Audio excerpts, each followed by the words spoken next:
Hello students, मैं आप लोगों को इस वीडियो में विज्ञान सब्जेक्ट के प्रादर्श प्रश्न पत्र सेट 1 को दिखाने वाला हूं। ठीक है, ये कक्षा 10वीं वालों का है। ये जो प्रादर्श प्रश्न पत्र है, इसे सीजी बोर्ड ने बनाया है। अब सीजी बोर्ड ने बनाया है तो भैया कोई लॉजिक तो होगा इस प्रश्न पत्र को बनाने का। ठीक है, संभावना ये भी हो सकता है कि यहाँ से बहुत सारे प्रश्न आ सकते हैं। मैं ये क्लियर नहीं करूँगा कि यहाँ से 100% प्रश्न आएंगे, लेकिन इसके जो टाइप है ना, उसको देखते हुए बाय द वे इसमें जो प्रश्न बैंक के प्रश्न है उसको भी इसमें ऐड किया है। इसका मतलब ये छोटी मोटी बात नहीं है, क्योंकि सारे चीज़ों को ध्यान में रखते हुए इन्होंने प्रश्न पत्र बनाया है, मतलब प्रादर्श प्रश्न पत्र। तो इसके टाइप जो है आप लोगों के लिए प्रैक्टिस के लिए ही है। तो चलो मैं आप लोगों को कुछ प्रश्नों का उत्तर भी दे देता हूँ। ठीक है, और दिखा देता हूँ कि इसमें कौन कौन से प्रश्न हैं। चलो देखते हैं। देखो यहाँ पे जो प्रश्न है ना, ये क्या है, ये बहुविकल्पित प्रश्न है ना। तो पहला देखो, अ में है सोडियम है, लिथियम है और पोटेशियम दिया है। इसका आकार घटते हुए क्रम में बताइए कह रहा है। तो सोडियम का परमाणु क्रमांक 11 होता है और लिथियम का 3 होता है और पोटेशियम का 19 होता है। तो घटते हुए कह रहा है, तो सबसे बड़े को पहले उससे छोटा फिर उससे छोटा लिखेंगे। तो पोटेशियम, उसके बाद सोडियम, उसके बाद लिथियम। तो कौन सा ऑप्शन है भाई?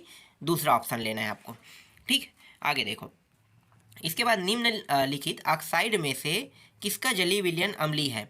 तो उत्तर आपको ले लेना है, ये सोडियम मोनोऑक्साइड है ना, यही आएगा।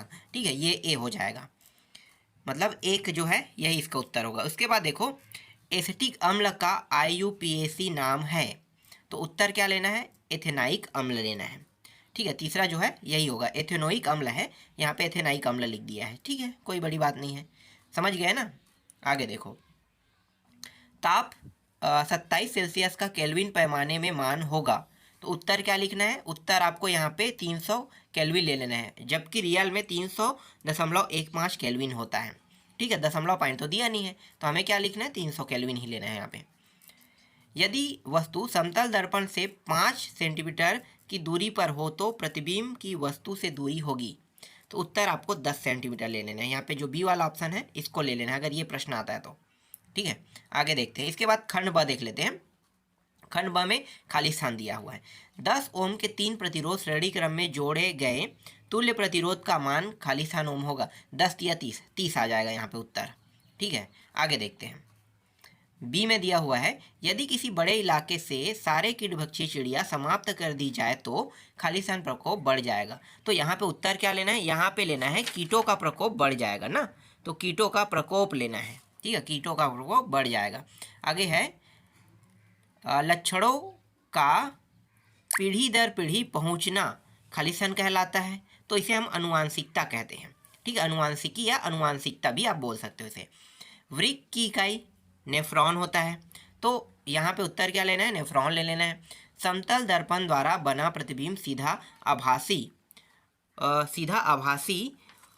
और वस्तु के बराबर होता है। ठीक है, सीधा आभासी वस्तु के बराबर ले लेना है। चलो आगे देखते हैं। इसके बाद देखो, यहाँ पे उचित संबंध जोड़िए वाला है ना प्रश्न। तो यहाँ पे दिया हुआ है, पारा दिया हुआ है। ठीक है, पारा जो है एक धातु है, लेकिन ये द्रवावस्था में पाया जाता है। क्या है? धातु। तो इसे धातु के साथ आपको मैच करना है। सोडियम हाइड्रोक्साइड, सोडियम हाइड्रोक्साइड जो है ना प्रबल क्षार है, तो यहाँ पे क्षार में ले लेना है इसको।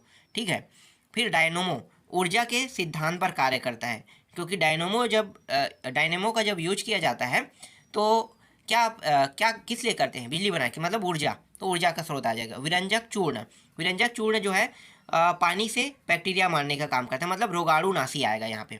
और पारिस्थितिक तंत्र, यहाँ पे आपको लेना है A.G. टेस्ले लेना है। ठीक है, A.G. टेस्ले ने पारिस्थितिक तंत्र के बारे में बताया। बाकी ये जो अम्ल है और अधातु है, इसका कोई रोल नहीं है, इसे काट देना। ठीक, इसी तरह से प्रश्न आएंगे एग्जाम में। 2 एक्स्ट्रा टॉपिक रहेगा, उसको आपको सही जोड़ी मिलाओ में आपको हटाना है। तो आपको याद होना चाहिए कैसे हटाना है। ठीक, जब तक के पढ़ोगे नहीं तब तक के बनेगा नहीं। आप सोच सकते हो कि अगर ये प्रश्न पत्र टफ है तो सोच लो कि आपका विज्ञान सब्जेक्ट टफ रहेगा। अगर ये प्रश्न पत्र आपको सरल लगेगा ना, तो समझ जाओ कि आपका विज्ञान सब्जेक्ट बहुत आसानी से आपसे बन जाएगा और इसी तरह से प्रश्न आएगा एग्जाम में। ठीक है, देखते हैं यहाँ पे क्या कहा है। 2 परख नली, आपको 2 परख नलियाँ दी गई हैं। इनमें से एक में अम्लीय तथा दूसरे में क्षारीय विलयन है। यदि आपको केवल लाल लिटमस पत्र दिया जाए तो आप प्रत्येक परख नली में रखे विलयन की प्रकृति की पहचान कैसे करेंगे? बहुत आसान है, बहुत आसान। 2 परख नली है मेरे पास। ठीक है, मैं क्या करूँगा, मैं जब उस लाल लिटमस पेपर को उस विलियन में डुबोऊंगा तो मैं ये देखूंगा कि उसका कलर चेंज हो रहा है कि नहीं।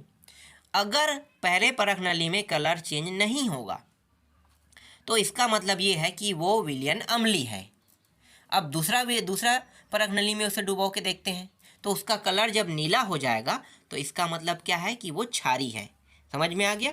लाल लिटमस पेपर को जो नीला कर देता है उसे हम क्षारी कहते हैं। ये लेकिन लाल लिटमस पेपर कभी भी अम्लीय विलियन के साथ नहीं बदलेगा।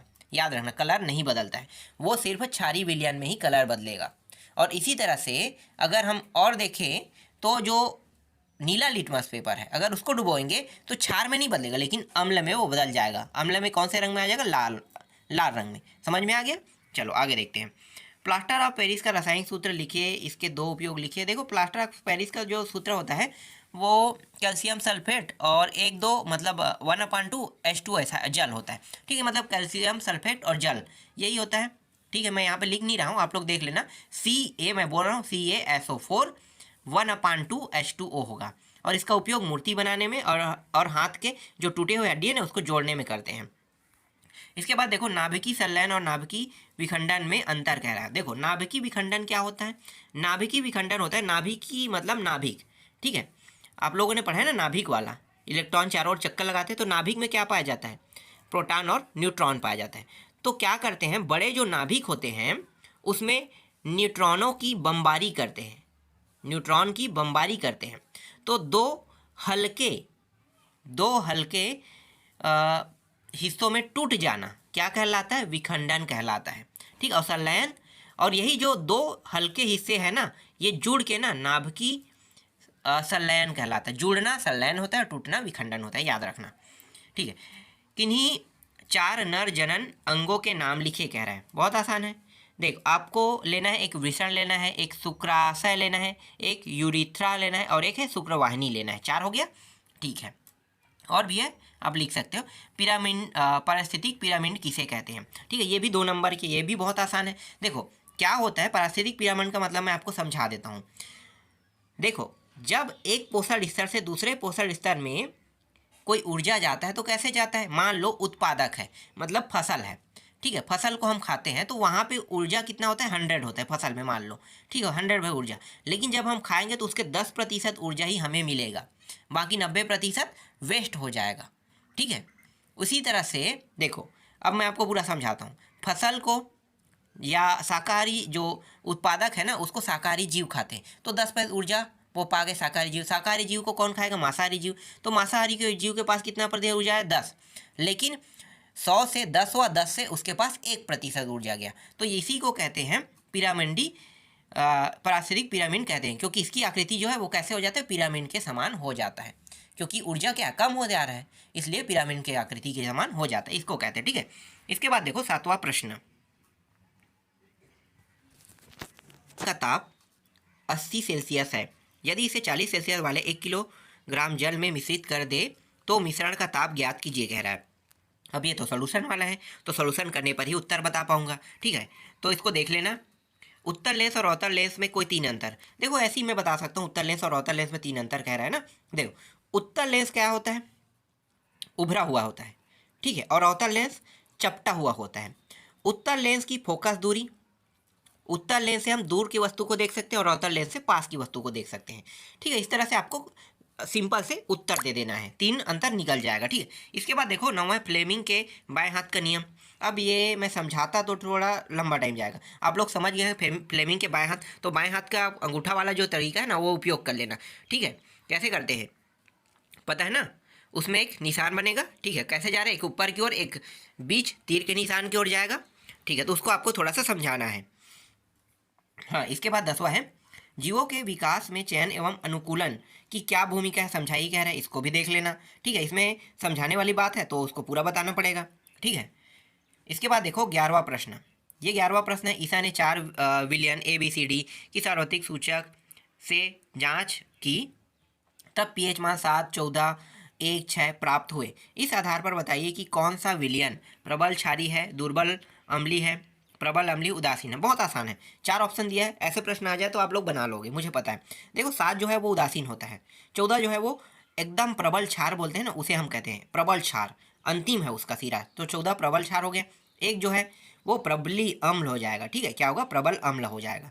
और एक है दुर्बल अम्ल, मतलब जो 6 है वो दुर्बल अम्ल हो जाएगा। तो पहचान लिए हम लोगों ने सभी को, ठीक है, इस तरह से आपको पहचान लगाना है। इसके बाद देखो इसमें अथवा भी दिया है, एक तत्व, क्या क्या आते रहता है यार, 1 मिनट में उसको बंद कर देता हूँ। पता चलता है यूट्यूब वाले मुझे पैड प्रमोशन में ले लेगा, जबकि इसका 1 भी रुपया मुझे नहीं मिलता। वो ज़बरदस्ती के मैसेज जो है वो आते रहता है।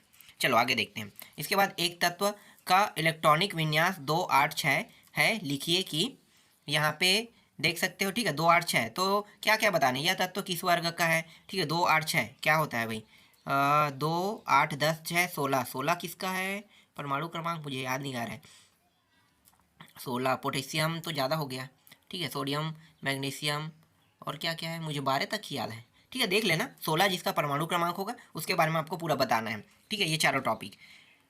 इसके बाद है, शिशिर के पास 2 विलयन एथेनॉल और एथेनोइक अम्ल थे।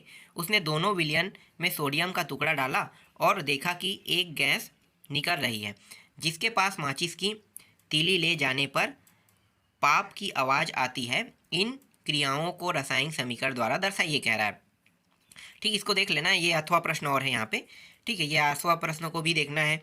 तो अगर ये प्रश्न टफ है आप लोगों के लिए तो समझ जाओ कि ऐसी प्रश्न आएगी एग्जाम में।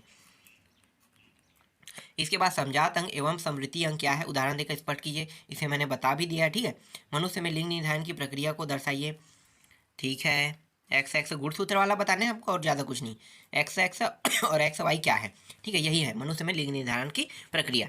इसके बाद 14 देखो, पौधे प्रकाश के प्रति संवेदी होते हैं।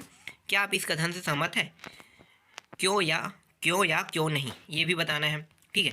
इसके बाद देखो, सिराओं से हमेशा अनाक्सीकृत रक्त का बहाव नहीं होता है।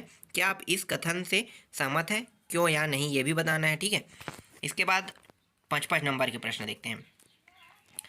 एक मछली तालाब की सतह से, ये तो गणितीय प्रश्न है, समझ जाओ गणितीय प्रश्न। तो ये अपवर्तनांक वाला याद रख लेना, ठीक है, ये आएगा एग्जाम में।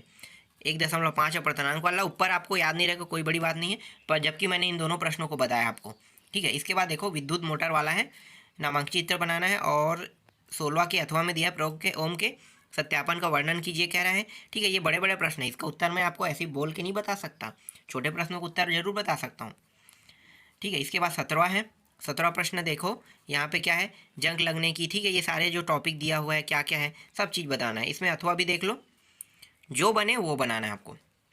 इसके बाद 18वां में देखो, सीरा में कपाट पाए जाते हैं, धमनिया में नहीं, क्यों, ठीक है, ये पूरा देखना है आपको। अथवा दिया है, अगर वो ऊपर का ना बने तो नीचे के दोनों बना सकते हो। हाँ, ऐसा नहीं करना है आपको, जब बनाओगे तो ऊपर का एक अ बना रहा है और नीचे का ब बना, नहीं। अथवा का मतलब ये हो गया कि अगर आप ऊपर के बनाए तो ऊपर के अ ब को बनाना है, और नीचे में अगर अथवा नीचे बनाते हो तो अ ब को दोनों को बनाना है, ठीक है। एक ऊपर का मतलब ए और नीचे का बी, इस तरह से नहीं बनाना है, ठीक है। ऐसे में आपको कोई नंबर नहीं मिलेगा।